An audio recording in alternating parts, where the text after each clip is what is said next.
Welcome to A Mason's Work, the podcast where we review Masonic symbols and illustrate how they can be used to solve problems in everyday life. With your host, Brian Mattox, a proud member of the Craftsman Online Media Network.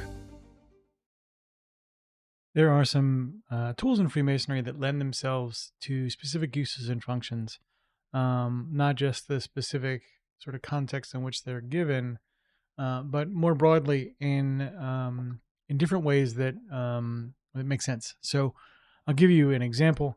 The 24-inch gauge, which we talked about last episode, is really good at helping you plan. It's a active tool for planning, whereas some other tools like say the plumb is really designed for reflective analysis. So that's not to say you can't use the 24-inch gauge for reflective analysis and you can't use the plumb to plan. However, when you look at the tools broadly, they do lend themselves to certain types of functions. So either an input function, so useful for example, in the middle chamber lecture in other jurisdictions, they talk about the five senses. There's more than that, but we can talk about the five senses as inputs or as sort of signals that you can use in your analysis. Then there are tools that are designed for a transformative act. So it's a cognitive process where you think on a subject and use that tool to help move your thinking towards a more positive sort of direction or outcome. And then there are action tools that really are designed for use in the moment, at the moment. Things like the gavel, for example, in terms of behavior shaping.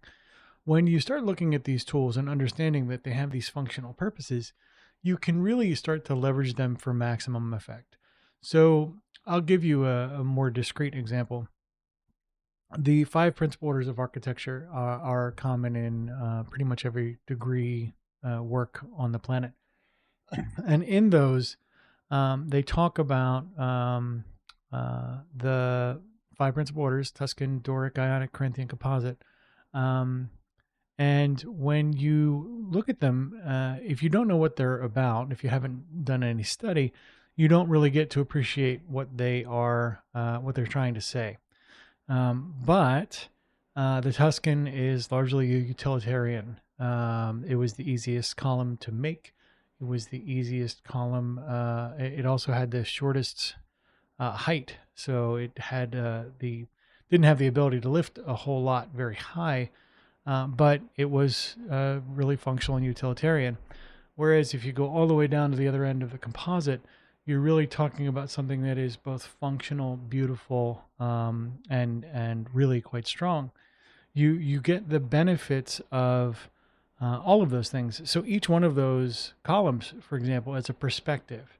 So as you're evaluating your work, as you're going through that transformative cognitive process where you're looking at what you're doing and going, hey, am I trying to create something that is utilitarian, or something slightly more functional, or something really super decorative, or something that is encapsulating all of these things? You may have to iterate through those as concepts, for example, as you're planning out your work, whatever that work might be. If you're easy stuff, if you're talking about, a project to beautify your home.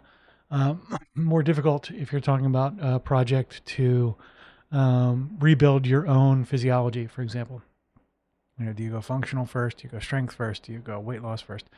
Those are all great questions and all useful considerations through tools like the 5 principal orders of architecture as these sort of cognitive transformations or transformative sort of perspectives.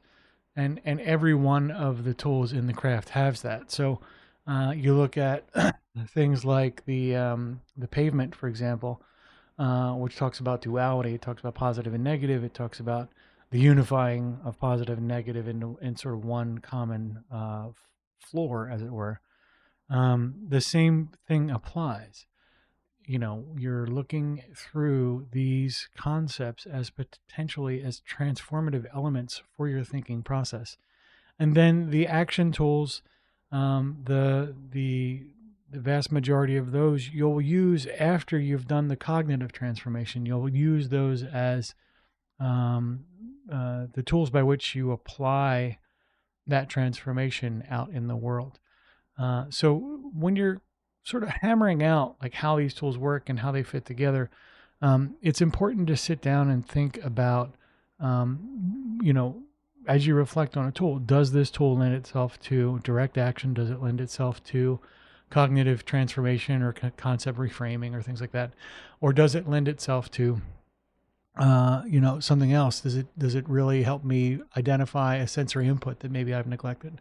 So think about the tools, and as you do that, please be sure to go on social media and share your thoughts. Thanks.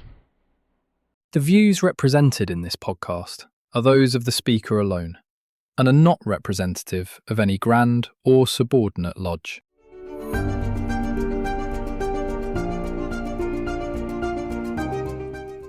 Hi, Brian here.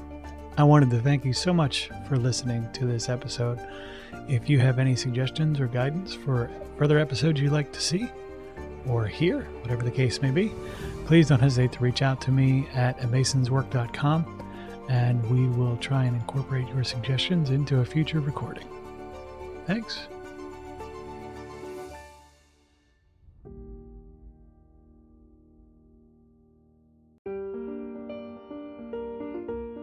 Freemasonry teaches us that the true work is within, a lifelong journey of reflection, discipline, and discovery. At A Mason's Work, we help Masons bring out their best selves through meaningful self-inquiry and symbolic practice. From personal reflection to lodge engagement, we offer tools that turn symbols into action. Visit us at amasonswork.com. The work is within. The time is now.